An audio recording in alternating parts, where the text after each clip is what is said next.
హిందూ ధర్మం గురించి మనం ఈరోజు సమావేశం ఏర్పాటు చేసుకోవడం జరిగింది. మనందరము హిందువులుగా భారతదేశంలో పుట్టడము మన యొక్క పూర్వజన్మ సుకృతంగా అదృష్టంగా భావిస్తున్నాం. ఎందుకంటే ఇది గొప్ప వేదభూమి, కర్మభూమి. ఎన్నో వేల సంవత్సరాల నుండి మన భారతదేశంలో హిందూ మతం ఉన్నది. ఇలాంటి దేశంలో మనం ప్రపంచానికి ఈరోజు ఆదర్శంగా నిలుస్తున్నాం. అలాంటి భూమిలో పుట్టడము మన యొక్క అదృష్టము. అలాంటి హిందువులను మనం అందరము ఐక్యంగా ఉండి మన యొక్క సంఘటిత శక్తిని నిరూపించుకోవాలి. ఇలాంటి సమావేశాలలో మనకు వక్తలు చాలా చక్కగా మన యొక్క హిందూ మతం గురించి వివరిస్తారు. ముందుగా వక్త శ్రీమతి నవత గారు, ఆర్ వాయిస్ జర్నలిస్ట్ గారు ఈ యొక్క సమావేశాన్ని ఉద్దేశించి మన యొక్క హిందువులందరినీ చైతన్యం చేయడానికి వారి యొక్క సందేశాన్ని ఇవ్వాల్సిందిగా ఆహ్వానిస్తున్నా.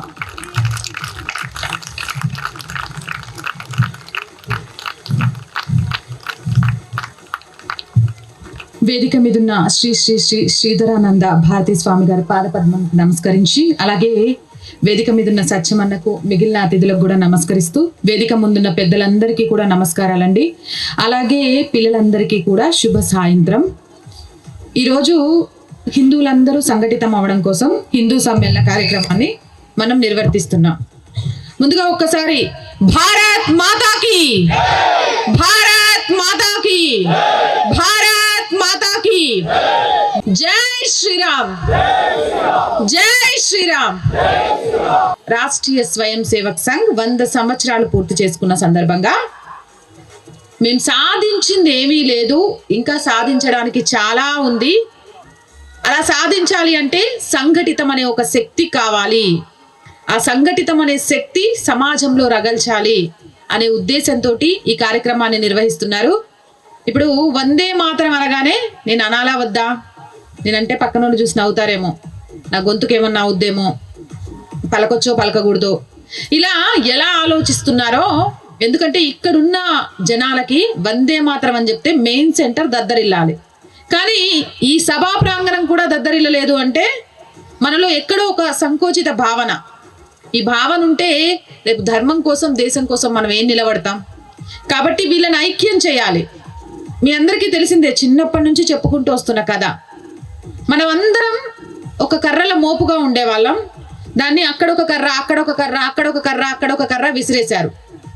విసిరేసిన కర్రల్ని నీ మీద వివక్ష జరుగుతుందని ఒకటిరిస్తే, నీకు రాజ్యాధికారం ఇస్తా అని ఇంకొక కర్రనిరిస్తే, నీ మీద చిన్న చూపు ఉందని ఇంకొక కర్రను, ఇలా ఒక్కొక్క కర్రను విరుచుకుంటూ హైందవ సమాజాన్ని చీల్చాలి, 2047 కల్లా ఈ దేశాన్ని ఆక్రమించాలి అనే ప్రయత్నాలు జరుగుతుంటే, ఇట్లా కాదు, ఈ దేశమేం కర్మ, ఈ ప్రపంచం బాగుండాలి అంటే సనాతన హైందవ ధర్మం బ్రతికుండాలి. హిందువులు ఎక్కడైతే బ్రతికుంటారో, హిందువులు ఎక్కడైతే దేవీ దేవతలకు పూజలు చేస్తారో ఆ విశ్వం మొత్తం విరాజిల్లుతుంది, ఆ విశ్వం మొత్తం సుఖ సంతోషాలతో ఉంటుంది. కాబట్టి ముందు సంఘటితం చేయాల్సింది అక్కడక్కడ పడేసిన పుల్లలన్నింటినీ తీసుకొచ్చి మళ్ళీ ఒక మోపుగా చేయడం. ఆ మోపుగా చేసిన రోజు దాన్ని విరవడం ఎవ్వరి వల్ల కాక బుద్ధి తెచ్చుకొని వెనక్కి వెళ్ళిపోతారు. కాబట్టి ఇప్పుడు ఆ మోపును తయారు చేసే కార్యక్రమానికి శ్రీకారం చుట్టింది రాష్ట్రీయ స్వయం సేవక్ సంఘ్. స్టేషన్ గన్పూర్ నేను రావడం, మీ అందరినీ కలవడం, ఇలా మనందరం మాట్లాడుకోవడానికి కారణమైన రాష్ట్రీయ స్వయం సేవక్ సంఘ్కి ఒక్కసారి గట్టిగా చప్పట్ల ద్వారా కృతజ్ఞతలు తెలియజేసుకుందాం. ఎందుకంటే ఈరోజు వారికి ఆలోచన రాకుంటే ఈరోజు మనం ఇలా సంఘటితం అయ్యే వాళ్ళమే కాదు. రైట్, హిందూ సమ్మేళనాలు పెడుతున్నారు, సంఘటితం కావాలి. సంఘటితం అవ్వాలి అని అంటే నేను నా ఇంట్లో, మీరు మీ ఇంట్లో, వాళ్ళు వాళ్ళ ఇంట్లో కూర్చుంటే అయిద్దా? పోనీ ఇంట్లో కూర్చున్న మనమైనా మన చుట్టూ ఉన్న వాతావరణం గురించి కానీ, మన ఇంట్లో ఉన్న మనుషుల గురించి కానీ ఆలోచిస్తున్నామా అంటే అది లేదు. కాబట్టి హిందూ సమ్మేళనం అనేది ఏర్పాటు చేసి ప్రతి మనిషిలో 5 మార్పులను తీసుకురాగలిగితే అది దేశం కోసమో, ప్రభుత్వం కోసం, లేకపోతే ప్రపంచం కోసమో, హిందుత్వం కోసమో కాదు, మీరుగా బ్రతకడం కోసం.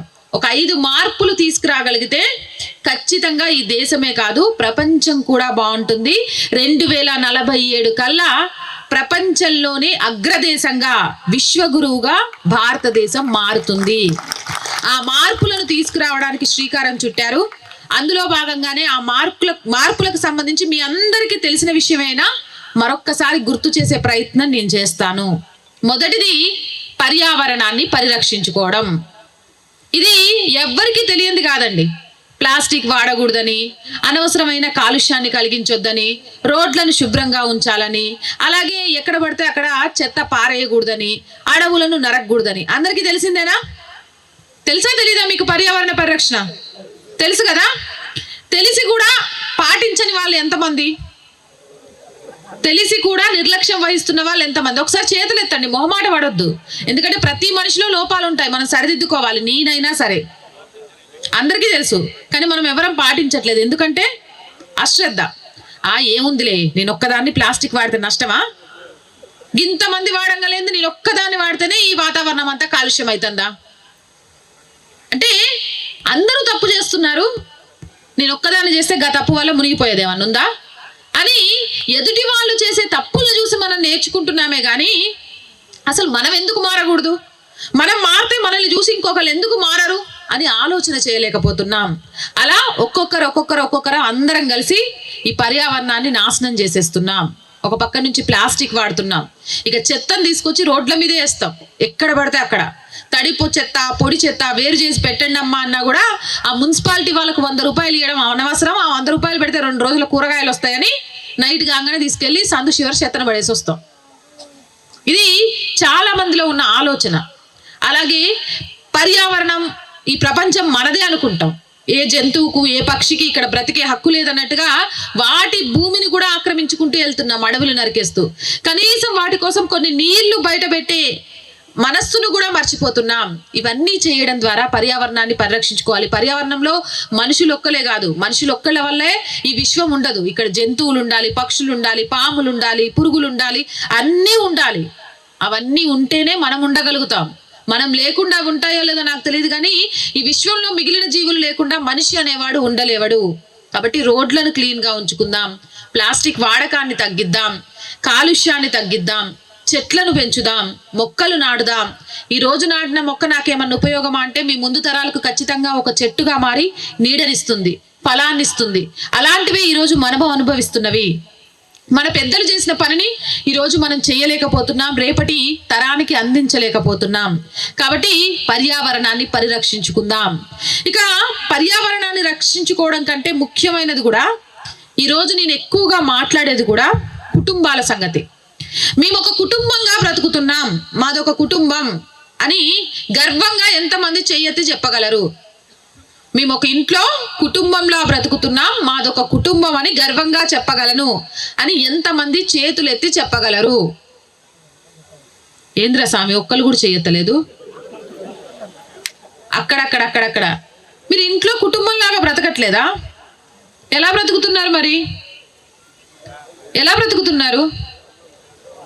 ఇక్కడ ఉన్న మగవాళ్ళని ఒక ప్రశ్న, పెళ్లి చూపుల్లో మీ ఆవిడ కట్టుకొచ్చిన చీర ఎంతమందికి గుర్తుంది? పెళ్లి చూపుల్లో మీ ఆవిడ కట్టుకొచ్చిన చీర ఇప్పుడు అడుగుతా, వాళ్ళని అడుగుతా, మళ్ళీ అబద్ధం చెప్తే దొరికిపోతారు. చెయ్యెత్తేస్తే అయిపోయిద్దని ఎత్తొద్దు, నిజం చెప్పాలి. ఒక్కరికి ఇద్దరికి అంటే ఒకే నీడలో ఒకే ఇంట్లో ఒకరి కోసం ఒకరమని బ్రతుకుతున్న భార్యాభర్తలకు సంబంధించి ఒక తీపి జ్ఞాపకాన్ని కూడా గుర్తుపెట్టుకోలేని పరిస్థితిలో ఈరోజు మనం ఉన్నాం. అలాగే మొబైల్ ఫోన్కి సంబంధించి యాప్ ఇన్స్టాల్ చేసుకోవడం నాకు తెలుసు అనే వాళ్ళు ఎంతమంది చేతులు ఎత్తండి మగవాళ్ళు. మొబైల్లో ఒక యాప్ ఇన్స్టాల్ చేసుకోవడం నాకు తెలుసు, మగవాళ్ళందరికీ తెలుసు యాజ్ యూజువల్గా. అంటే మీకు యాప్లు ఇన్స్టాల్ చేసుకోవడం తెలుసు, మొబైల్ ఫోన్ని వాడటం తెలుసు, కానీ మీ భార్యకు సంబంధించి మీకు గుర్తు లేదు. అంటే మీ జీవితంలో మొబైల్కు ఉన్న విలువ భార్యకు లేదు, అంతేనా? ఇప్పుడు కాసేపు భార్యలు అడుగుదాం. అమ్మా, మీ ఆయన ఒక రోజులో మీకోసం ఎన్ని గంటలు కష్టపడతాడు? ఎంతమంది ఆడవాళ్ళకి తెలుసు? 4, 5, 6, 10 మంది కూడా లేరు. మనం 3 పూటలా తింటూ మన పిల్లల్ని చదివిస్తూ మన భవిష్యత్తు కోసం మన భర్త ఎంత కష్టపడుతున్నాడు అనేది మనకు తెలియదు. పోనీ ఇక్కడున్న భార్యల్లో ఎవరైనా బయట నుంచి రాగానే పొద్దు నుంచి సాయంత్రం దాకా కష్టపడినావు కదయ్యా, ఏమైనా రెస్ట్ తీసుకుంటావా, కాళ్ళు ఏమైనా నొస్తున్నాయా అని ఎంతమంది భార్యలు భర్తలు అడుగుతున్నారు? వాళ్ళు నవ్వుతున్నారు. అగో అంటే మీ ఆదర్శం, మీ అందరికీ భార్యాభర్తలకు ఆదర్శం ఎవరు? ఆదర్శంగా ఎవరిని తీసుకుంటారు?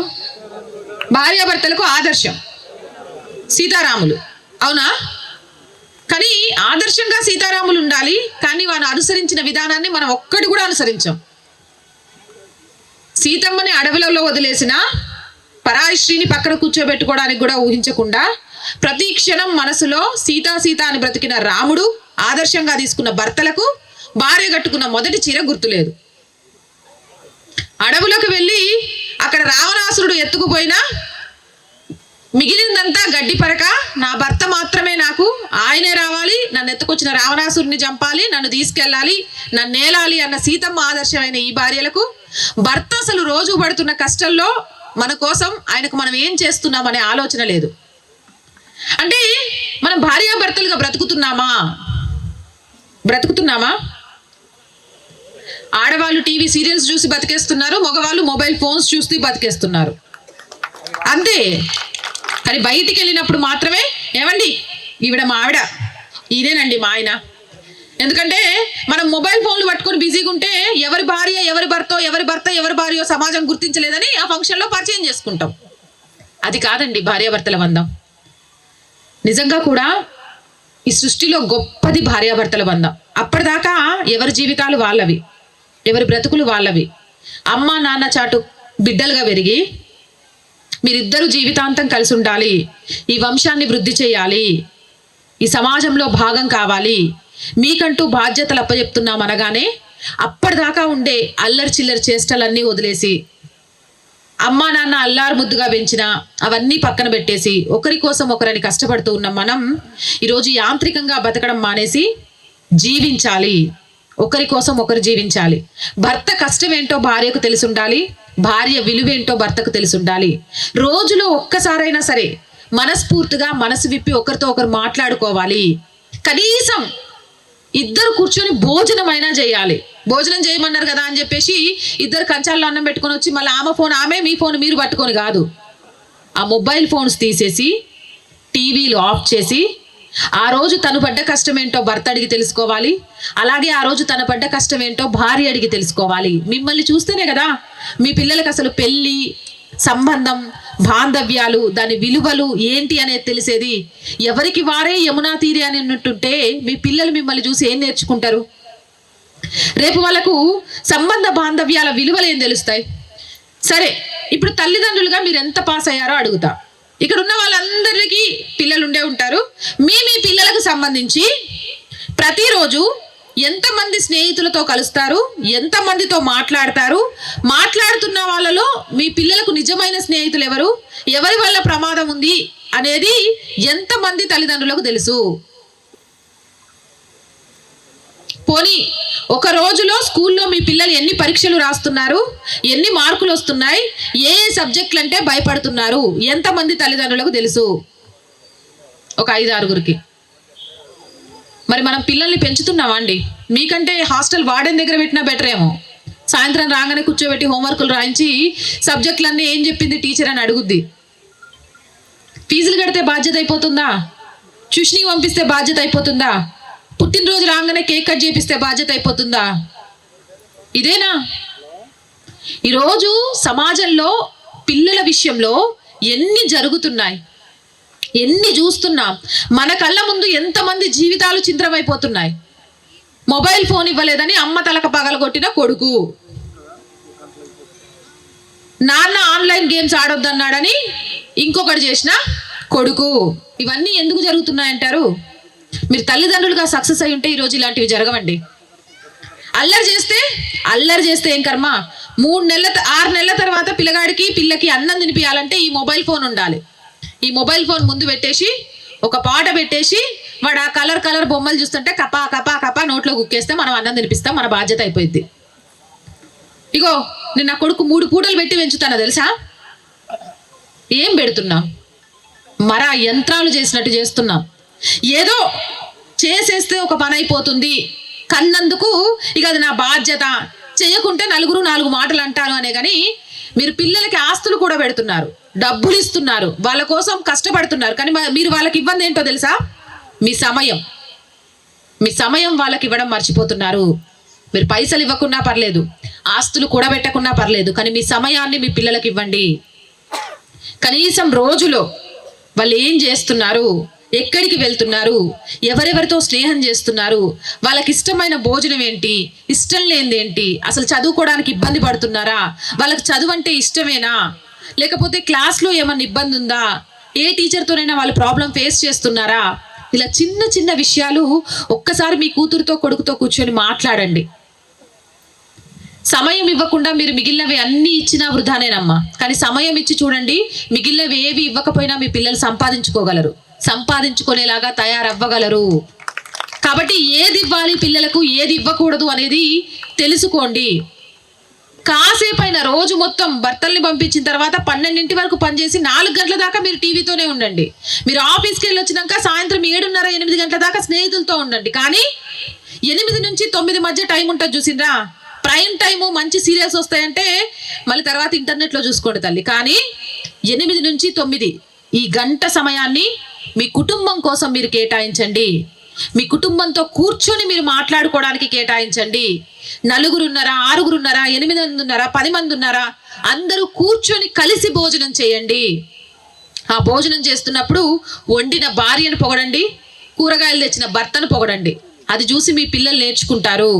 అలాగే ఎలా ఉన్నాయని మీ పిల్లల్ని అడగండి. ఇంకా వాళ్ళకి ఇష్టమైనవి ఏంటి అనేది తెలుసుకోండి. మా పిల్లల ఇష్టాలు మాకు తెలియదా, నువ్వు మస్తు ముచ్చట చెప్తున్నావు, రోజు బాక్స్ కట్టేది నేను కాదా అంటే నిజంగా ఒక్కరోజు మాట్లాడి చూడండి అమ్మా, మీకు మీ పిల్లల గురించి ఎంత తెలుసు అనేది అర్థమవుతుందో. మనకు తెలుసు అన్నది నిజం కాదు, మనం తెలుసుకోవాల్సింది చాలా ఉంది వాళ్ళ గురించి. రేపటి భావి భారత పౌరులు వాళ్ళు. వాళ్ళ జీవితాలను వెలుగులోకి ముందు పంపించాల్సిన బాధ్యత గురువుది కాదు, తల్లిదండ్రులదే. అందుకే మాతృదేవోభవ, పితృదేవోభవ, ఆచార్య దేవోభవ అని చెప్తారు. మీ బాధ్యతలను పిల్లల విషయంలో మార్చుకోవాల్సిన సమయం ఆసన్నమైంది. కుటుంబంలో మార్పు రావాలి. ఇక్కడ ఉమ్మడి కుటుంబాలు ఎన్నున్నాయండి? తాతయ్య, నానమ్మ, అమ్మమ్మ, తాతయ్య ఇలా ఉమ్మడిగా బ్రతుకుతున్న కుటుంబాలు మాయమైపోతున్నాయి. సిటీలోనే అనుకున్నా, పల్లెల్లో, మండలాల్లో, గ్రామాల్లో ఉమ్మడి కుటుంబాలు కనుమరుగవుతున్నాయి.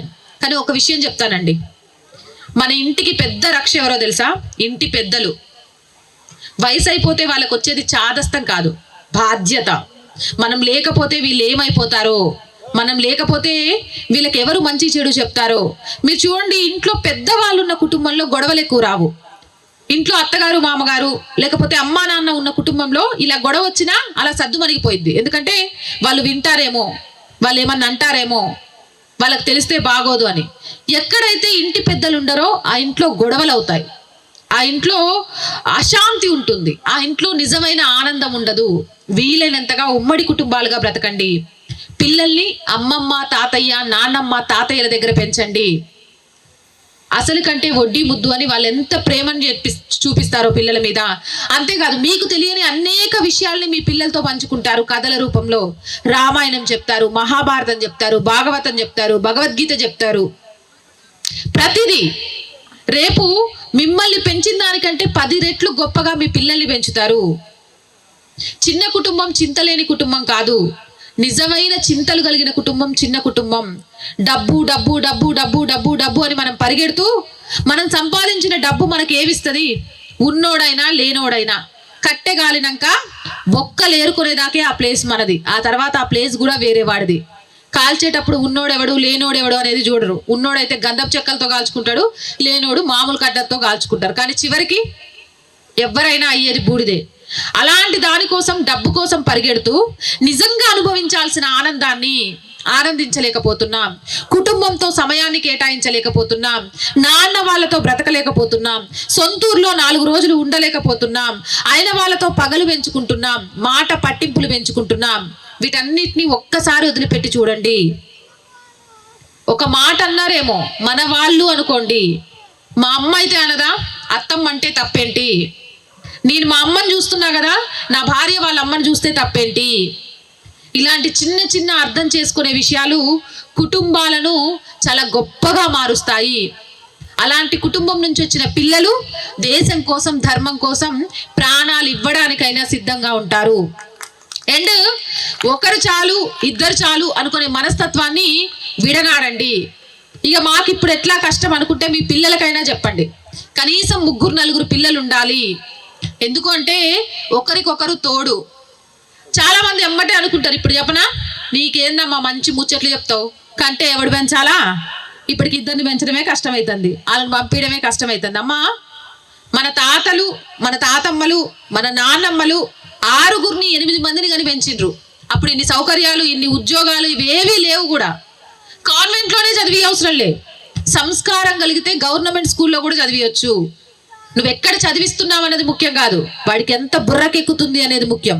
నువ్వెంత ఖర్చు పెడుతున్నావు అనేది ముఖ్యం కాదు, వాడికి ఎంత గుణం నేర్పుతున్నావు అనేది ముఖ్యం. వాడు ఎన్ని చదువులు చదివాడు అన్నది ముఖ్యం కాదు, వాడు ఎంత సంస్కారం కలిగిన వాడు అనేది ముఖ్యం. ఈరోజు ఒకళ్ళు చాలు ఇద్దరు చాలు అనుకొని హిందువులు వైట్ కాలర్ ఉద్యోగాల కోసం అలవాటు పడి చేతి వృత్తులను మొత్తం నాశనం చేసేశారు. చేతి వృత్తులు చేసే వాళ్ళు లేకుండా కనుమరుగు చేసేశారు. ఇదంతా మన తప్పే. మన చేతి వృత్తి విలువ మనకు తెలియదు, మన కుటుంబ విలువలు మనకు తెలియదు, మన కుటుంబ సాంప్రదాయం మనకు తెలియదు. వీటన్నిటిని పాటించడానికి మన దగ్గర సమయం లేదు, డబ్బు మాత్రమే ఉంది. ఆ డబ్బేమైనా మనకు సంతోషాన్ని ఇస్తుందా అంటే బీరువాలో నగలున్నా బయటికి వెళ్తే గిల్టు నగలు వేసుకొని పోతాం, ఎవడైనా కొట్టేస్తాడని. ఏం లాభం? పోనీ బయటకు వచ్చినాకైనా సుఖంగా ఉంటామంటే బీరువాకు తాళం వేసినవా లేదా, ఇంటికి మంచిగా తాళం చేసినవా లేదా, ఈ ఆలోచనలతో అనుక్షణం భయపడుతూ ఉంటాం. భయాన్నిచ్చే పైస ముఖ్యమా, ప్రేమను పెంచే సమయం ముఖ్యమా? ఒక్కసారి ఆలోచించుకోండి, ఆలోచించి నిర్ణయం తీసుకోండి. సరే, కుటుంబంలో ఈ మార్పులు తెచ్చుకుంటే సరిపోతుంది, కానీ కుటుంబం మారినంత మాత్రాన ప్రపంచంలో భారతదేశం విశ్వగురువుగా మారుతుందా అంటే మారడానికి ఒక కారణం. కానీ కుటుంబంతో పాటు మారాల్సింది సమాజం. గడప లోపల కులం, గడప దాటితే హిందూలం అనే వాళ్ళు మీలో ఎంతమంది ఉన్నారు? నేను హిందూగానే ఆలోచిస్తాను, నేను కులం చూడను, అందరూ చేతులు ఎత్తిండ్రు. ఇప్పుడు ఒక విషయం చెప్పాలా, స్టేషన్ గన్పూర్లో ఇక్కడ కూర్చున్న వాళ్ళలో ఎంతమంది హిందూ కార్తీక వనభోజనాలు చేసుకున్నారు? హిందూ కార్తీక వనభోజనాలు నేను మళ్ళీ అడుగుతున్నా, కమ్మ వనభోజనాలు కాదు, కాపు వనభోజనాలు కాదు, లేకపోతే వాడ వనభోజనాలు కాదు, హిందూ కార్తీక వనభోజనాలు. అదేందన్నో ఇందాక గడప లోపల కులం, గడప దాటితే హిందువులం అంటే అందరు చేతిండ్రు. మరి వనభోజనాలు చేసుకోవడానికి వచ్చేసరికి ఏమో హిందువులుగా చేసుకున్న వాళ్ళు ఎవరు కనబడట్లేరు. ఇది చిత్తశుద్ధితో మనసులో ఉంటే నిజంగా కూడా జరగాల్సింది అవే కదా. కాపు వనభోజనాలు కాదు, కమ్మ వనభోజనాలు కాదు, బ్రాహ్మణ వనభోజనాలు కాదు, ఇంకో కుల వనభోజనాలు కాదు. జరగాల్సింది ఏంటి? సనాతన హైందవ ధర్మ వనభోజనాలు జరగాలి. అంటే మాటల వరకే పరిమితం చేస్తున్నాం, చేతల్లో దాన్ని పాటించలేకపోతున్నాం. అసలు బేసిక్గా కులం అనే పదాన్ని డిక్షనరీ నుంచి తుడిపేయండి. కులం లేదు, వర్ణం మాత్రమే ఉంది. హిందువులలో ఉన్నది వర్ణం. హిందువు మతం కాదు, ధర్మం. ఈ 2 విషయాల్ని గుర్తుపెట్టుకోండి. ముస్లిం మతం, క్రైస్తవ మతం, వాటిలో కులాలు ఉన్నాయి, కానీ హిందూ ధర్మంలో కులాలు లేవు, వర్ణాలు మాత్రమే ఉన్నాయి. ఆ వర్ణాలు కూడా ఆయా చేతి వృత్తుల కారణంగా ఏర్పడినవి మాత్రమే. ఈరోజు దశావతారాలు దేవుడి గురించి చెప్పుకుంటాం.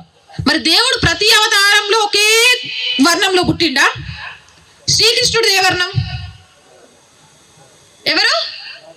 యాదవుడు. శ్రీరాముడు క్షత్రియుడు. మరి దేవుళ్ళు ఎందుకు వేరు వేరు వర్ణాలలో పుట్టిండ్రు? ఎందుకు పుట్టారంటే హిందువులంతా ఒక్కటే అని సాటి చెప్పడానికి. వాళ్ళు పుట్టినా కూడా వాళ్ళను పూజిస్తున్నామే తప్ప వాళ్ళు చూపించిన మార్గాన్ని మనం అనుసరించట్లేదు. మరి శ్రీకృష్ణుని యాదవులు ఒక్కళ్ళే పూజిస్తారా? ఎందుకు పూజించాలి మిగిలిన వాళ్ళు? మన కుల పట్టింపు కదా.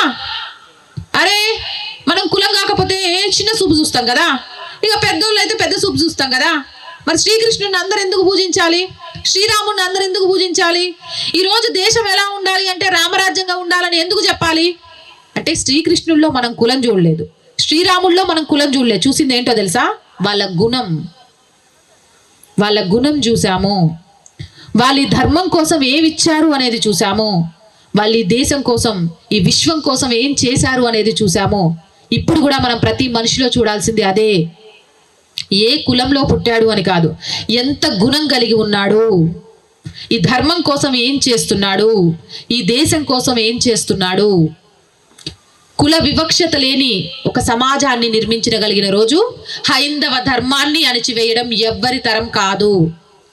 మరి సామాజిక అసమానత అంటే కుల వివక్షత ఒకటేనా? ఇంతకు మించి ఇంకొకటి ఉంది. అదేంటో చెప్పనా? పైసా. ఉన్నోడు లేనోడు, వైట్ కాలర్ ఉద్యోగం చేసేటోడు, ఇండ్లలో పనిచేసేటోడు.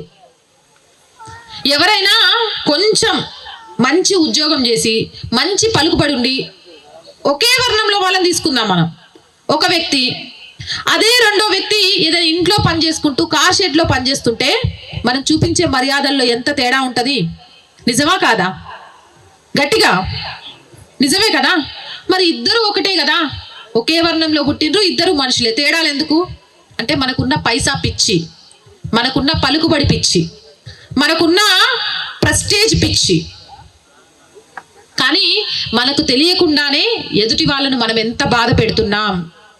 అలాంటి వాళ్ళు రేపు మనకు కష్టం వస్తే ఎందుకు నిలబడతాడు? కానీ నిజంగా నీకు కష్టం వచ్చిన రోజు వైట్ కాలర్ వేసుకున్నాడు, వస్తాడో లేడో నాకు తెలియదు, కానీ నీ ఇంట్లో పనిచేసే పనోడు, డ్రైవరు, నీ కోసం పనిచేసే వాళ్ళు ముందు వచ్చి నిలబడతారు. నువ్వు నిజంగా విలువ ఇవ్వాల్సింది వాళ్ళకే. సంవత్సరంలో ఒక్క రోజైనా మీ చేతులతో వండి వాళ్ళతో సరిసమానంగా కూర్చొని భోజనం చేయండి. అసమానతలు లేవు అని చూపించండి. నీ డ్రైవర్ కొడుకు మిమ్మల్ని చూసి నేర్చుకోవాలి. అరే మా నాన్న డ్రైవర్ అయినా కూడా వాళ్ళ సార్ ఎంత విలువిస్తాడు, మనుషులంటే ఇట్లుంటారా అని. మన ఇంటికి వచ్చే పని మనిషి కూతురు చూసి నేర్చుకోవాలి. అరే మా అమ్మ పని మనిషి అయినా ఆడామని ఇంత రెస్పెక్ట్ చేస్తున్నారా, ఇంత విలువిస్తున్నారా, నేను ఎలా పెరగాలి అని. మీరు చూపించే అసమానతలు మీ పిల్లల భవిష్యత్తు మీద పడకూడదు, సమాజం మీద పడకూడదు. ఒక కుల వివక్షత ఒక్కటి తొలగిపోయినంత మాత్రాన సామాజిక సమరసతను సాధించలేము. ఆర్థిక వివక్షత తొలగాలి. ఆర్థిక వివక్షత తొలగిన రోజు ఒక నవ సమాజం ఏర్పడుతుంది. ఆ విషయాన్ని అందరూ గుర్తు పెట్టుకోవాలి. ఈ రోజు నుంచి నేను చెప్తున్నా కదన్నా, నెలలో ఒక్కరోజు అంటే ఒక్కరోజు మీరు డ్రైవర్లకు అన్నం పెట్టరని నేను అనను, లేకపోతే ఇంట్లో పనిచేసేటోళ్ళకి అన్నం పెట్టరనను, మీ పొలంలో పనిచేసేటోళ్ళకి అన్నం పెట్టరనను. కానీ మీ చేతులతో వండి వాళ్ళతో కలిసి భోజనం చేయండి, వాళ్ళతో సరి సమానంగా కూర్చొని భోజనం చేయండి. అలాంటి ఒక విలువలను సమాజంలోకి తీసుకురండి.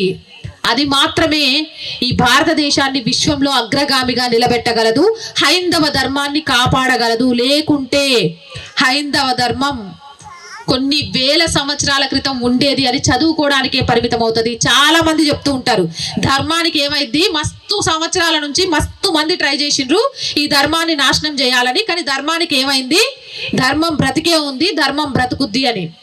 ఎలా బ్రతుకుద్దన్నా? బ్రతికించడానికి మనం బయటికి రాకుంటే. సమాజం నుంచి హిందుత్వం పుట్టాలి, హిందుత్వం నుంచి సమాజం పుట్టకూడదు. ఒక సమాజం తయారు కావాలి, సనాతన హైందవ ధర్మాన్ని కాపాడే సమాజం. ఆ సమాజం కోసం మనందరం కూడా కంకణం కట్టుకోవాలి. వీటితో పాటు మన సొమ్ము మన సొత్తు. అవునా కాదా? నువ్వు ₹1 ఆస్తి సంపాదిస్తే నీ కొడుకులకు రాస్తావా, లేకపోతే ఎదురింటి పిల్లలకు రాస్తావా? ఎవరికి రాస్తారు? కొడుకులకే రాస్తారు కదా. మరి మీరు ₹1 సంపాదించి విదేశీ వస్తువులు ఎందుకు కొంటారు? ఎందుకు కొంటారు? ఈ దేశం వస్తువులే కొనాలి కదా. ఈ దేశం కన్నతల్లి కదా. అసలు ఈ దేశానికి ఏం చేస్తే మనం రుణం తీర్చుకుంటాం? ఈ దేశం కోసం ప్రాణం ఇచ్చినా కూడా రుణం తీర్చుకోలేమన్నా, అంత గొప్పది భారతదేశం. ప్రపంచానికి పూజ గది ఈ దేశమే, ప్రపంచానికి తల్లి ఈ దేశమే. అసలు ఈ దేశంలో పుట్టాలంటేనే పెట్టి పుట్టాలి నా దృష్టిలో. మరి అలాంటి దేశాన్ని ఆర్థికంగా నిలబెట్టకుండా మనము వాటిని ఏమంటారు, అమెజాను, ఫ్లిప్కార్ట్, మీషోలు, ఈ మధ్యకాలంలో ఊర్లలో కూడా వచ్చేసినాయి యాప్లు. మన వస్త్ర పరిశ్రమలు ఏం కావాలి, మన నేతన్నలు ఏం కావాలి, మన కోసం ఈ దేశంలో తయారు చేస్తూ బిజినెస్లు పెడుతున్న చిన్న చిన్న వ్యాపారస్తులు ఏం కావాలి, మీ ఊర్లో మీకోసం వ్యాపారం మొదలుపెట్టిన అన్నలు ఏం కావాలి? సరే, అమెజాన్లో, ఫ్లిప్కార్ట్లో మీరు బాగా బిజినెస్ చేస్తున్నారు కదా, కొంటున్నారు, ఎవరు కొనట్లేదన్నా నేను యాక్సెప్ట్ చేయను, ఏదో ఒక సందర్భంలో కొనేవాళ్ళే. కానీ అమెజాన్ కానీ ఫ్లిప్కార్ట్ కానీ మీదకి ఎప్పుడైనా ₹1 అప్పిస్తుందా? ఇస్తుందా అప్పు? పోనీ మీరు ఇవ్వాల్సిన డబ్బుల కోసం ఒక రోజు ఆగుద్దా? కానీ మీ వీధి చివర పెట్టిన చీరల కొట్టన్నా మీకు అప్పిస్తాడా? ఇవ్వడా? ఇస్తాడా? ఇవ్వడా? కూతురి పెళ్లి పెట్టుకున్నామన్నా పెళ్ళైనాక మొత్తం లెక్కలు చూసుకుందాం, ముందు పిల్ల పెళ్ళికి చీరలి అంటే ఇస్తాడా? ఇయ్యడా? ఇస్తాడు కదా. అన్న కిరాణం సామాను పంపించు, ఇంట్లో చిన్న ఫంక్షన్ ఉందే అయిపోయినాక చూసుకుందామంటే ఇస్తాడా? ఇవ్వడా? అన్న టెంట్ వేసిపోన్నా, మన పని అయిపోయిన తర్వాత చూసుకుందామంటే వేసిపోతాడా? పోడా? అంటే మనకు అవసరం అయినప్పుడు మన వాళ్ళు, మన దగ్గర అన్నీ ఉన్నప్పుడు డీమార్ట్లు కాదు, హోదాలు, ప్రెస్టేజ్లు వదిలేయండి అన్న. మనం సంపాదించిన ప్రతి రూపాయి మన కుల వృత్తులు చేస్తున్న ప్రతి ఇంటికి చేరాలి. ఇక్కడ నాన్ వెజ్ తినే వాళ్ళు ఎంతమంది అన్న? అందరు తింటారు కదా. సరే, ఒకరిద్దరు తినకపోయినా పక్కన పెట్టేద్దాం. మీరు మాంసాన్ని కొనేటప్పుడు జట్కా పద్ధతిలో చేసిన మాంసాన్ని మాత్రమే కొంటా అనే వాళ్ళు ఎంతమంది? 2-3 కూడా లేరు. ఆదివారం వచ్చిందా, ఇక ఏ రోజులు తింటారో ఆ రోజు వచ్చిందా లేదా, పోయినామా కొన్నామా లేదా. కానీ మిగిలిన వాళ్ళు అట్లుంటారా? మిగిలిన మతస్థులు జట్కా పద్ధతిలో చేస్తే కొంటారా వాళ్ళు? మరి వాళ్ళలో ఆ ఐక్యత ఉండి చివరికి మేము తినే ఆహారం కూడా మా ఓడికే డబ్బులు వెళ్ళాలి అని ఆలోచిస్తున్నప్పుడు మనం ఎందుకు ఆలోచించట్లేదు? మన కటికన్నలన్నీ ఏం కావాలి? ఆ అన్నలంతా ఎక్కడికి పోవాలి? వాళ్ళను బ్రతికించాల్సిన బాధ్యత, ఆ వృత్తిని కాపాడుకోవాల్సిన బాధ్యత మన మీద ఉందా లేదా? మరి ఉన్నప్పుడు వాళ్ళని ఎందుకు నిర్లక్ష్యం చేస్తున్నాం? ఈరోజు మా వీధి చివరున్న కంసాలి అన్న దగ్గరే బంగారం చేయించుకుంటున్నా అనే వాళ్ళు ఎంతమంది? మీరు చేస్తున్న నిర్లక్ష్యం స్వయంగా ఏదో ఒక రోజు మీకే స్వయంకృత అపరాధం అవుతుంది. దాని నుంచి బయటపడలేవరు. కాబట్టి మీరు సంపాదించిన ప్రతి సొమ్ముని భారతదేశంలో వస్తువులనే కొనండి. వీలైనంతగా మన కుల వ్యవస్థలను కాపాడడానికి ఆయా వర్ణాలలో పనిచేస్తున్న అన్నల దగ్గర మాత్రమే కొనండి. మర్చిపోకండి, మీ జోబులో నుంచి ఒక పైస వెళుతుంది అంటే ఎవరికి వెళ్ళాలో చాలా క్లియర్గా మీకు అర్థమయ్యే ఉంటుంది. అన్నిటికంటే ముఖ్యంగా గుర్తుపెట్టుకోవాల్సింది ఏంటి అంటే, ఆర్థికంగా ఎవడైతే బలంగా ఉంటాడో వాడే ఎవరినైనా కొట్టగలడు. కాబట్టి ఆర్థికంగా బలపడ్డానికి హైందవం ఏం చెయ్యాలి అనేది ఆలోచించండి, ఆ దిశగా అడుగులు వేయండి. ఇక రెండవది భోజనం. మేము మ్యాగీలు, పాస్తాలు, పిజ్జాలు, ఇంకేమో ఉంటాయి, బర్గర్లు, ఇలాంటివి తినము అనేవాళ్ళు ఎంతమంది? మీకు అందరికీ తెలుసో లేదో, ఇది నేను చాలా సభల్లో చెప్పా, మళ్ళీ చెప్తున్నా. ఈ రోజుల్లో మన ఆరోగ్యం ఎవడో ఒక విషయం పెట్టి పాడు చేయట్లేడు, మనల్ని ఎవడో ఒకడు వచ్చి చంపట్లేడు. ఎన్ని హాస్పిటల్ పెట్టినా, ఎంతమంది డాక్టర్లు వచ్చినా మీకు తెలుసో లేదో, ప్రపంచంలో అన్నిటికంటే మెరుగైన వైద్యం భారతదేశంలోనే దొరుకుద్ది. కానీ ఇంత భారతదేశంలో ఇంత వైద్యం జరిగినా ఏ డాక్టర్ ఎందుకు ఖాళీ లేడో తెలుసా? మనం తినే తిండి వల్ల. అసలు మన వాతావరణానికి తగ్గట్టు మన రైతన్నలు పంటలు ఎందుకు పండిస్తారు? ఎప్పుడు గోధుమలు వేస్తారా? ఎప్పుడు మొక్కజొన్న వేస్తారా? ఎప్పుడు పత్తి వేస్తారా? ఎప్పుడు మిరప వేస్తారా? వేయరు. కాలానుగుణంగా పంటలు మారుస్తూ ఉంటారు. అవునా? ఎందుకంటే ఆయా కాలంలో పండే పంటలు ఆయా కాలంలో మన ఆరోగ్యానికి మంచివి కాబట్టి. కానీ మనం ఏం చేస్తున్నాం? వాళ్ళ పంటలు మనకు అవసరం లేదు, వాళ్ళు ఏం పండిస్తున్నారో మనకు అవసరం లేదు. పాష్ విదేశాల్లో ఏం తింటారు, ఆ భోజనం మనకు కావాలి. అప్పుడు 10 సంవత్సరాలకే ఒక పోరగాళ్ళలో ఆశలు కోరికలు ఎందుకు రావు? హార్మోన్ ఇంబ్యాలెన్స్ అయితే 10 సంవత్సరాలకే ఒక అమ్మాయి పెద్దది ఎందుకు కాదు? మనం తప్పు చేస్తూ ఆ తప్పు ఎక్కడ జరుగుతుంది అని ఆలోచించకుండా మనం ఏం చేస్తున్నాం అనేది తెలుసుకోవాలి. మన స్వభోజనాన్ని, భారతదేశ కాలానుగుణంగా భోజనాలను మనం అలవర్చుకోవాలి. భారతదేశ భోజనాలను మాత్రమే మనం తినాలి. ఇది మనం మార్చుకోవాల్సిన అవసరం ఎంతైనా ఉంది, మన కోసం, మన ఆరోగ్యాల కోసం. ఇక మూడవది స్వ సంస్కృతి. మన సంస్కృతి, మన సాంప్రదాయాలు, మన కట్టు, మన బొట్టు. జీన్స్ వేసుకోవడం వల్ల పిల్లలు పుట్టే శాతం తగ్గిపోతుంది అని ఎంతమంది తల్లిదండ్రులకు తెలుసు? జీన్సులు వేసుకోవడం ద్వారా, ఇది నేనేదో మాట వరుసకు చెప్తుంది కదండి, డాక్టర్స్ చెప్తోంది, టైట్ బట్టలు వేయడం ద్వారా పిల్లలు పుట్టే రేషియో తగ్గిపోతుంది అనేది ఎంతమందికి తెలుసు? తెలుసు అందరికీ. ఎందుకంటే ఇది ఇప్పుడు చెప్తుంది కాదు, చాలా రోజుల నుంచి వస్తుంది. అయినా కూడా మనం మన అమ్మాయిలకు అబ్బాయిలకు ఏం కొనిస్తాం? Jeans pant, T shirt. అమ్మాయిలకి ఈ మధ్య కొత్త కాలంలో వచ్చినాయి లెగ్గిన్స్, అవి ఒంటికి అతుక్కుపోయి ఉంటాయి, పైన ఒక చిన్న టీషర్ట్ వేస్తాం. ఇది 2 రకాల చేటమ్మా. ఒకటి, మీ అమ్మాయిని చూసేవాడి చూపు మారుతుంది. రెండవది, మీ అమ్మాయి ఆరోగ్యం ఖరాబ్ అవుతుంది. అబ్బాయిలైనా అంతే, ఇక్కడ అమ్మాయి ఒక్కతే కాదు, అబ్బాయిలు కూడా అంతే. ఎవరి విషయంలోనైనా ఒక పట్టులంగా జాకెట్ వేసుకుని ఒక అమ్మాయి నిలబడి పక్కనే జీన్స్ వేసుకొని ఇంకొక అమ్మాయి నిలబడితే ముందుగా ఎవరికి నమస్కారం చేస్తాం? పట్టులంగా వేసుకున్న అమ్మాయికి నమస్కారం చేస్తాం. ఎందుకంటే ఆ పద్ధతి చూడంగానే ఆ అమ్మాయి భారతీయ సంస్కృతి సాంప్రదాయాలకు సంబంధించిన అమ్మాయి అని అర్థం. అలా అని జీన్స్ వేసుకున్న వాళ్ళంతా తప్పు అని నేను చెప్పట్లేదు. నువ్వు ఎంత ఆకాశం ఎత్తుకు ఎదిగినా కూడా నీ సంస్కృతి సాంప్రదాయాలను మర్చిపోకూడదు, నీ వస్త్రధరణను నువ్వు మర్చిపోకూడదు, నీ దేవీ దేవతలను నువ్వు మర్చిపోకూడదు, నీ ఆలయాలను నువ్వు మర్చిపోకూడదు, వాటి విలువలను నీ పిల్లలకు చెప్పడం నువ్వు మర్చిపోకూడదు. అది మర్చిపోయిన రోజు చచ్చిపోయిన శవంతో సమానం. తర్వాత స్వభాష. నేను మమ్మీ డాడీ అని పిలిపించుకోను, అమ్మా నాన్న అనే పిలిపించుకుంటానే తల్లిదండ్రులు ఎంతమంది? ఇప్పుడు మీ పిల్లల్ని పిలిచి మిమ్మల్ని పిలవమని చెప్తా, ఎమ్మడే చూడండి. ఈ రోజుల్లో 80% మంది మమ్మీ డాడీ అని పిలిపించుకోవడానికి ఇష్టపడుతున్నారు, ఆంటీ అంకుల్ అని పిలిపించడానికి ఇష్టపడుతున్నారు, నమస్కారం బదులు గుడ్ మార్నింగ్ చెప్పడానికి ఇష్టపడుతున్నారు. ఇలాంటి స్వామీజీలు కనబడితే ఎక్కడి దాకా వచ్చిందంటే మన పరిస్థితి, మొత్తం నడుముంచి పాదాలకు దండం పెట్టలేని స్థితిలో మనం ఉన్నాం. మోకాళ్ళకు దండం పెట్టేస్తాం, అదేంటో ఏమో. అంటే మన విలువలను మనం ఎంత మర్చిపోతున్నాం. ఆ విలువలు ముందుతో మనమే మర్చిపోతే మన ముందు తరాలకు ఎక్కడి నుంచి వస్తుంది? మన వారసత్వ సంపదను, మన ఆస్తులను ఎలా ఇస్తున్నామో మన సంస్కృతి సాంప్రదాయాలను కూడా అలా ముందు తరాలకు ఇవ్వాలి కదా. అలా ఇవ్వకుంటే ఎలా, ఎవరిస్తారు? కాబట్టి వారంలో ఒక్కరోజైనా మీ పిల్లల్ని మీ దగ్గరలో ఉన్న ఆలయానికి తీసుకెళ్ళండి. ఆలయాలకు ఎందుకు వెళ్ళాలి, ఆలయాల ప్రాముఖ్యత ఏంటి అనేది చెప్పండి. అలాగే కట్టుబొట్టు విషయంలో జాగ్రత్తలు నేర్పండి. మనం చేసే ఉద్యోగానికి అనుగుణంగా బట్టలు వేసుకోవాలి, అందుకే మేము జీన్స్ వేసుకొని పోతున్నాం, అందుకే మేము లెగ్గిన్స్ టాప్స్ వేసుకొని పోతున్నాం అంటే ఇది నేను యాక్సెప్ట్ చెయ్యను. బొట్టు పెట్టుకుంటే రానివ్వరు, జడలో పూలు పెట్టుకుంటే రానివ్వరు, చేతికి గాజులు వేసుకుంటే రానివ్వరు అని చెప్పినా కూడా నేను ఒప్పుకోను. ఒక అమ్మాయి అన్యమతానికి సంబంధించి హిజాబ్ వేసుకొని ఉద్యోగం చేయగలిగినప్పుడు మన ఆడకూతురు బొట్టు పెట్టుకొని ఎందుకు ఉద్యోగం చేయలేకపోతుంది అంటే అది తప్పించుకోవడానికి చెప్తున్న సాక, నిజంగా ఆ ఉద్యోగంలో ఏర్పడుతున్న బాధ, నిజంగా ఆ ఉద్యోగంలో ఏర్పడుతున్న బాధగా ఉండాలి. ఎవరో చెప్పిన మాయ మాటలకు నమ్మి వెళ్ళి సూట్ కేసులోనో ఫ్రిడ్జ్లోనో ముక్కలుగా మారకుండా ఉండాలి అంటే మన ధర్మం విలువ, మన సంస్కృతి విలువ మన పిల్లలకు మనం నేర్పాలి. ఇక ఫైనల్గా ఇవన్నీ చేసినా కూడా ఒక బాధ్యతాయుతమైన పౌరుడిగా ఉండాలి.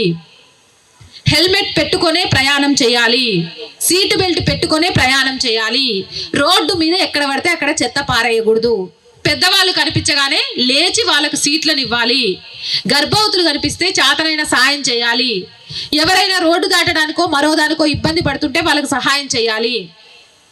మన వీధిలో పిల్లలు లేకుండా ఉన్న ముసలి దంపతులు ఎవరైనా ఉంటే వాళ్ళకు కనీసం ఏమైనా తీసుకొచ్చి ఇవ్వాలా, మందులు కావాలా, వాళ్ళని హాస్పిటల్కి తీసుకెళ్లాలా. ఇలాంటి చిన్న చిన్న బాధ్యతలన్నీ కూడా ఎవరు కొట్టి నేర్పించరు, మన రాజ్యాంగం చెప్పదు, మనం మనుషులుగా నేర్చుకోవాల్సింది. అలాగే అన్నిటికంటే ముఖ్యమైనది ఓటు వేయడం. తాగి డ్రైవ్ చేయడం ఎంత తప్పో తాగి ఓటు వేయడం కూడా అంతే తప్పు. ఆ విషయాన్ని గుర్తుపెట్టుకోవాలి. ఓటును అమ్ముకోకూడదు, ఓటును నమ్ముకోవాలి. 5 ఏళ్ళు మనల్ని పాలించడానికి ఒక సేవ చేసేవాడిని ఎన్నుకోండి అంటే మనం 5 ఏళ్ళు మనల్ని ఏలడానికి అమ్ముడు పోయి ఒక వ్యాపారవేత్తను ఎన్నుకుంటున్నాం. ప్రజల చేత ప్రజల కొరకు ప్రజాస్వామ్యం పోయి ప్రజలు వచ్చినా పట్టించుకొని వాళ్ళు ఏర్పడుతున్నారు అంటే కారణం అది ప్రజలలో తప్పే. ఓటును నమ్ముకోకపోవడం, ముఖ్యంగా ఓటు వేయడానికి వెళ్ళకపోవడం. అత్యధికంగా ఈరోజు ఓటు వేయడానికి వెళ్లకుండా ఉండేది హిందువులే, అది వాస్తవం. కాబట్టి ఎన్నికల రోజు సెలవు అనేది మన సరదాల కోసం ఇచ్చింది కాదు, మన బాధ్యతను నిర్వర్తించడానికి ఇచ్చింది అనే విషయాన్ని గుర్తుపెట్టుకోవాలి. అలాగే మన చుట్టుపక్కల ఎవరైనా అనుమానంగా ఉంటే మనం పోలీసులకు సమాచారం అందించాలి. ఇలాంటి చిన్న చిన్న బాధ్యతాయుతమైన విషయాలను పాటించడం ద్వారా ఏవైతే ఇప్పుడు నేను 5 అంశాలు చెప్పానో, పర్యావరణాన్ని పరిరక్షించుకుంటూ, కుటుంబం యొక్క విలువలను గమనించుకుంటూ, సమాజంలో అసమానతలు లేకుండా చూసుకుంటూ, స్వదేశీని పాటిస్తూ, స్వవిలువలు నేర్చుకుంటూ, బాధ్యతాయుతమైన పౌరుడిగా ఉంటే ఖచ్చితంగా 2047కి ఈ దేశం ప్రపంచంలో విశ్వగురువుగా నిలబడుతుంది. అలా నిలబడడానికి మనమందరం కారణమవుతాం. మీరంతా సిద్ధంగా ఉన్నారా అలా విశ్వగురువుగా నిలబెట్టడానికి? గట్టిగా. నేను ఇందాకే చెప్పా, మనసుల్లో నుంచి వస్తే చౌరస్తాకి వినబడాలని. సిద్ధంగా ఉన్నారా? అయితే నా కోసం ఒక ప్రమాణం చేస్తారా? మీ చేతులు ముందుకు పెట్టండి. ఇక్కడ పెద్ద పెద్ద మహానుభావుల ముందు మీరు ప్రమాణం చేస్తున్నారు, భరతమాత ముందు ప్రమాణం చేస్తున్నారు. మాట తప్పొద్దు, గుర్తుపెట్టుకోండి. పర్యావరణాన్ని పరిరక్షిస్తాం. నాకు వినిపించట్లేదు, చౌరస్తాలో ఏమి వినబడుతుంది? పర్యావరణాన్ని పరిరక్షిస్తాం. కుటుంబం కోసం డబ్బే కాదు, సమయం కూడా కేటాయిస్తాం. అసమానతలు లేని సమాజాన్ని నిర్మిస్తాం. పెద్దల యందు గౌరవంతో ఉంటాం. మేము సంపాదించిన ప్రతి రూపాయి మా స్వధర్మం కోసం ఖర్చు చేస్తాం. స్వదేశీ వస్తువులను, స్వదేశీ వ్యాపారులను ప్రోత్సహిస్తాం. నోటు తీసుకోకుండా ఓటు వేస్తాం. ఓటును అమ్ముకోం, ఓటును నమ్ముకుంటాం. భారతీయ పౌరుడిగా, హిందువుగా జన్మించినందుకు గర్విస్తున్నాం. హిందువుగా జన్మించాం, హిందువుగా మరణిస్తాం. హిందుత్వం కోసం, ఈ దేశం కోసం ప్రాణం ఇవ్వడానికైనా సిద్ధంగా ఉంటాం. యుద్ధానికి మేము కారణం కాము, కానీ యుద్ధం వస్తే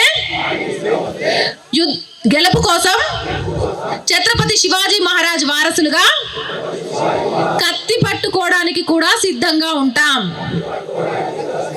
భారత్ మాతాకి, భారత్ మాతాకి, భారత్ మాతాకి. వందే మాతరం, వందే మాతరం, వందే మాతరం. జై శ్రీరామ్, జై శ్రీరామ్, జై శ్రీరామ్. ఈ అవకాశం ఇచ్చిన పెద్దలందరికీ మనస్ఫూర్తిగా ధన్యవాదాలండి.